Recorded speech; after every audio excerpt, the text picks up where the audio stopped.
Welcome to Untangled Politics. I'm Thomas Mitchell, and this is the first full week of President Biden's administration. In this week's video, we will be talking about how former President Donald J. Trump's impeachment trial will look like, how rumors of a new political party can potentially shake up the political system, and how Joe Biden's first week in office has been, and so much more. We have a full video packed for you today, so let's get into it. On Friday, Senate Majority Leader Chuck Schumer outlined to the American public how the Senate will handle the impeachment trial of the 45th President, Donald J. Trump. House officers will present themselves to the Senate on January 25th and formally outline their charges. House officers will then have their team and a defense team for Donald J. Trump to be there on February 8th to submit their briefs. Then on February 9th, we will finally see the trial start. Now, it's good to note that although that there is 50 Democrats and 50 Republicans in the Senate, you need 67 senators to vote for impeachment in order for Donald Trump to not run for president again ever. Now, if the 67 senators do vote for Donald Trump's impeachment, the things that can happen, although he's not president right now, is that, as I said, he will never be able to run for political office, whether that's running for president, running for a senator, House of Representatives, governor, he cannot run for political office. So that is the reason why the Democrats are going for an impeachment. Even though he's not president right now, they're trying to eliminate the chances of someone who literally encouraged the insurrectional acts of January 6th to run for president again. Now, in my opinion about impeachment, although I can see the argument for both sides, I do have to agree that this is a man that literally incited people to go to the Capitol on January 6th and show with brute force that they were unhappy with the election and potentially change the results. In my opinion, that is 100% an impeachment right there. And I'm not even saying that as a Democrat because I know that if Barack Obama did that in 2016, why would you not impeach him? It's such a treacherous act to try to throw away millions of votes that the people of the United States voted for. Now, I understand that some people may believe that it was a fraudulent election, but it's gone to court so many times, and it was proven that all votes, not all, but almost all votes, were of correct standing and were legally casted. Now, it is hard to say that 100% of votes were legal and such, but nothing to the capacity of literally changing the outcome of the election. Now, going on to our next point, over the weekend, the Washington Post reported that sources have told them that Donald Trump is debating on forming a new political party called the Patriot Party. Now, if this is true, it would drive one of the biggest wedges between the Republican Party and their people. It could alienate a large portion of that electorate amongst the conservatives to decide if they want to be a part of a Donald Trump party that believes in that type of politics or the traditional Republican Party. Now, current Republican legislators are struggling with this idea because if they support Trump, they may lose their corporate donors, and if they don't have those corporate voters, they will get voted out by a large portion of the electorate that wants to vote for a Donald Trump-like political party. Now, even right now, some senators and House of Representative members are jumping the ship because of the heavy partisanship in Washington. Just look at Senator Portman from Ohio. He literally stated that he is retiring because of the heavy, heavy partisanship and the deep divisions between the Republican Party, and he's had enough of it. And I feel like a lot of Republicans are feeling that right now. They don't know what their party is right now. They don't know if it was the 2012 Mitt Romney style Republican Party or is it the Donald Trump party? They're really at a crossroads right now. Now, here's the ramifications of Donald Trump forming a political party. Like it or not, there is a large portion of the electorate that will literally vote anything that has Donald Trump's name to it. Now, some people may believe that that's great. And honestly, if you feel that that is your type of politics, then it is a democracy. You can vote for whoever you want. But let's talk about the facts. When you split up a party like that, so let's just say 50% of people who voted for Donald Trump vote Republican and 50% vote the Patriot Party. That is further divvying up the vote. And with the broken style of the Electoral College, it will make a Democrat win every single time, literally every single time. Because the way that goes is whoever got the most votes takes a winner take all system in 48 states. A Democrat will win every time. Just look at what happened to George H.W. Bush. We had a person, a third party member, run, and he did get a large portion of the vote. But a lot of those people that voted for him were conservatives, and it made George H.W. Bush, well, amongst other things that George H.W. did, it made him lose. It made him lose because there was a wedge in the Republican Party, and it made Bill Clinton win twice. It's literally happened before. Now, how I think this affects Congress is I believe personally that if this Patriot Party was to come into mainstream, it will, in terms of the House, I mean, with the House of Representatives, there's definitely districts in the United States that will vote for a Trump Party candidate, and that's great.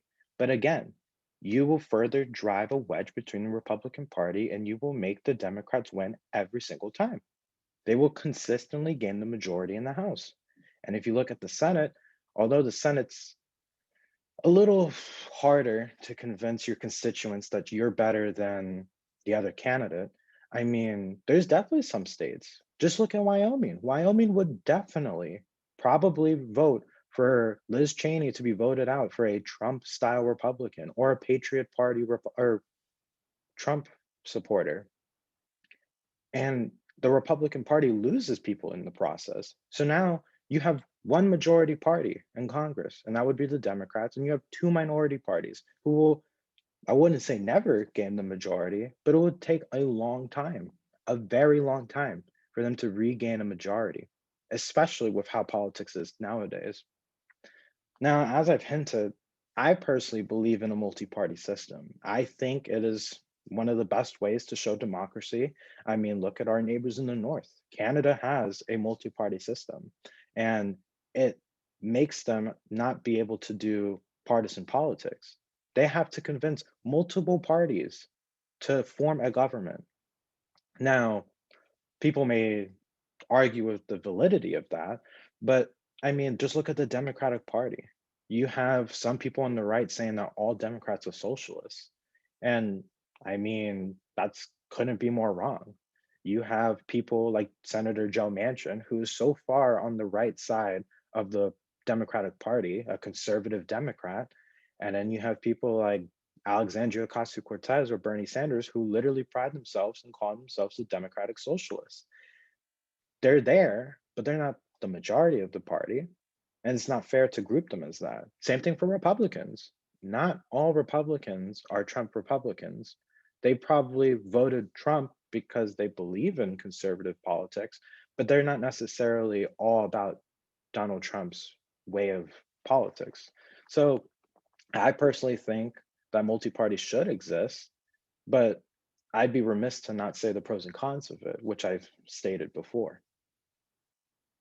Now, I want to talk about a very, very annoying individual, in my opinion, and that's Rudy Giuliani. Now, Rudy Giuliani was a former mayor and currently one of Donald Trump's legal advisors and lawyer, and I consider him also a partner in crime. But this week, Rudy Giuliani was slapped with a $1.3 billion lawsuit by Dominion Voting Systems for defamation. Now, in case you don't know who Dominion Voting Systems is, it's a company that the United States purchases from that makes voting machines and tabulators that Donald Trump and his party claim rigged the election and is part of the reason why he lost the election for voter fraud. Now, even after 70 plus court cases, the Trump campaign insisted that the election was fraudulent and couldn't take the reality that there was no evidence, especially from Trump appointed judges. Well, you may be wondering, what did melting hair dye Giuliani have to say to defend himself? And to no one's astonishment, he literally said that he was exercising his right of free speech and defending his client. Well, Rudy, clearly that you must be prepared to pay up for your claims because you lied. Even though you may claim it's freedom of speech, you led people to believe your lies and in part made them go to the Capitol on January 6th and incite violence. Honestly, I don't know how this court case will go. I don't know. I'm not a law expert, but I mean, I completely understand. I completely understand the lawsuit because they made Dominion voting systems look awful. They say that they rigged an election and it could not have been more false. But we will have to see, I guess, in the future how that goes.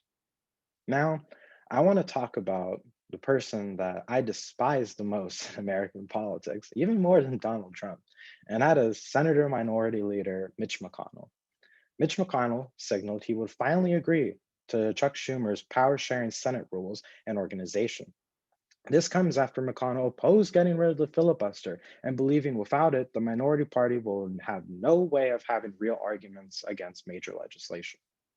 Now, in case you don't know what the filibuster is, the filibuster is a power the Senate has where they can continuously talk and debate to oppose or hinder the passage of legislation, and it can only be ended with 60 votes in the Senate. This is a problem because in our current Congress, that will call for 10 Republicans to vote to end the filibuster every time major legislation is debated. McConnell has not backed down. He believes that we need a filibuster. And a filibuster, in case you didn't know, is literally rooted from racism. It was used by certain politicians back in the day to try to stop major pieces of legislation like the Civil Rights Act and everything. Now, Mitch McConnell did back down, not because he had a kind soul or anything, but it is because two Democratic senators, Joe Manchin from West Virginia and Kristen Sinema, both said that they will not vote to get rid of the filibuster, alleviating his worries. Now, Schumer has to assign committee positions for his senators that are equal in membership to Republicans, but all will be led by a Democratic chairperson. Now we can finally see the Senate formally get to business. Although I am upset that Mitch McConnell is hindering and literally being the Grim Reaper that he prides himself in being, I do believe that the filibuster should get taken away, like no doubt about it. But at the same time, we need to get shit done. We need COVID relief. We need raising the minimum wage. Biden's appointees for certain nominations need to get appointed and passed. I mean, I think that the filibuster needs to continuously be a point for the Democrats that we need to get rid of. But if it means hindering all these things that everyone entrusted the Democrats in doing in November when they elected them, it's a battle that we may have to wait till later for. Now, let's talk about some better news. On Monday, President Joe Biden fulfilled a crucial campaign pledge to his supporters by repealing the transgender military ban.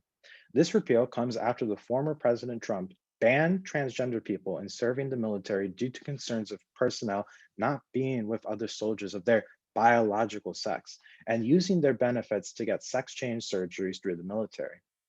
Although many people on the right, on Twitter or at Capitol Hill, showed their concerns to Biden doing that, a recent poll by the Public Religion Research Institute found that nearly 66% of Americans opposed the transgender ban. This is really important in our fight against discrimination. Ultimately, whether you like it or not, transgenders are humans.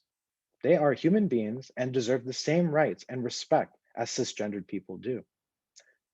These people are fighting for your country. It is one of the biggest sacrifices you can ever do for your country is to serve in it. So for them to want to serve their country, they should be welcome and respected too, regardless of the sex they identify with or anything. They are willing to fight for you. The least you can do is give them some common respect. Now, on Tuesday, senators were sworn in as jurors for the impeachment trial of Donald Trump. Although that was probably the only news that was to have happened that day, Senator Rand Paul of Kentucky forced a vote debating the constitutionality of impeachment of a former president. Now, this is what blows my mind.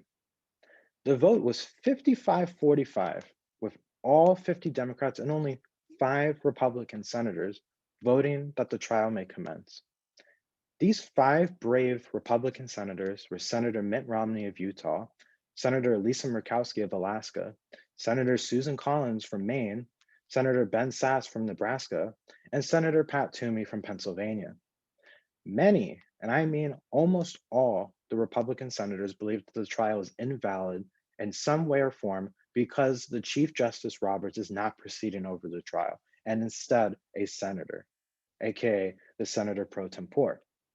They believe that the Senator pro tempore should not be proceeding over the trial because he is also a juror.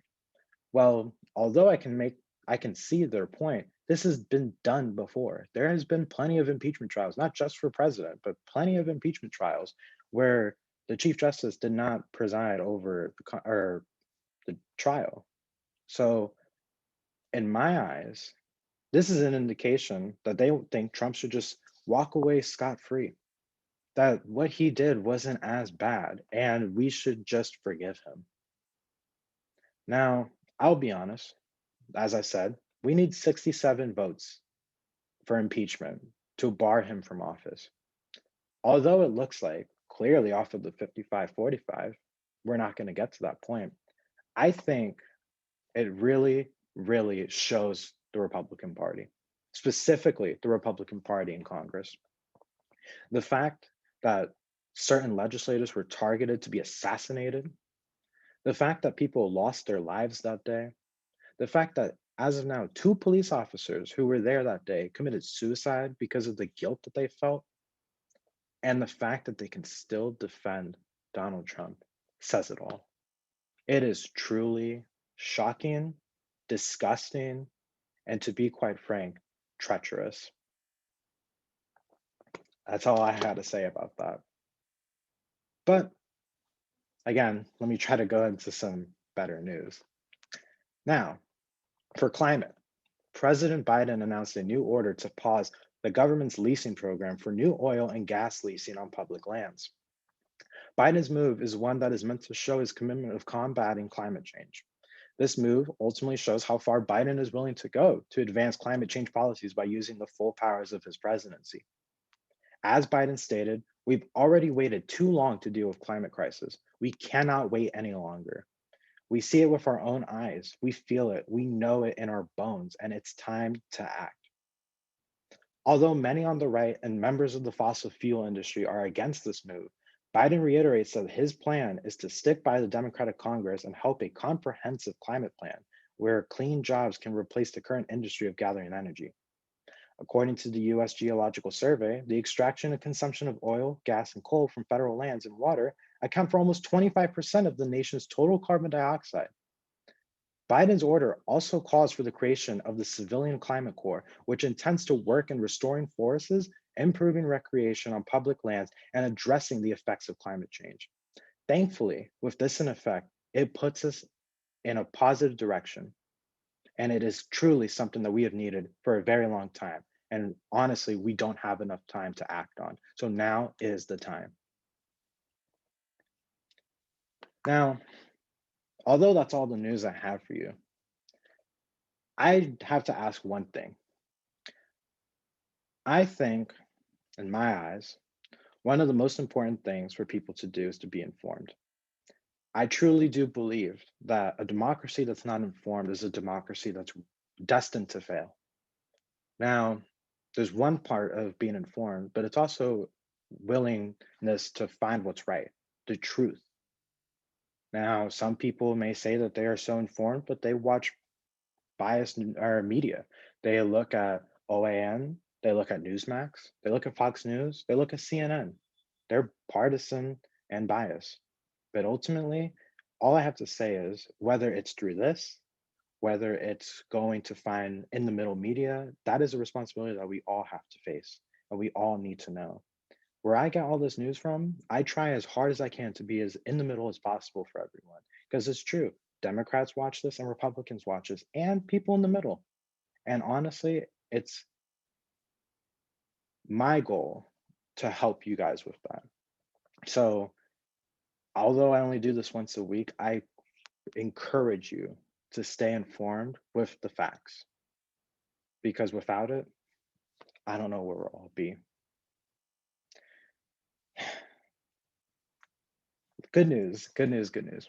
The good news is that if we all stay informed, we will know what's right and wrong. and we will know what's best for everyone. Thank you for watching this week's episode. If you liked the video or you want to see it again, give me a like or subscribe or even hit that notification bell. Do you not agree with something I have to say? Leave it in the comments below. Do you have something for a recommendation? Also say it in the comments below. Thank you for watching, and I hope you have a great rest of your week.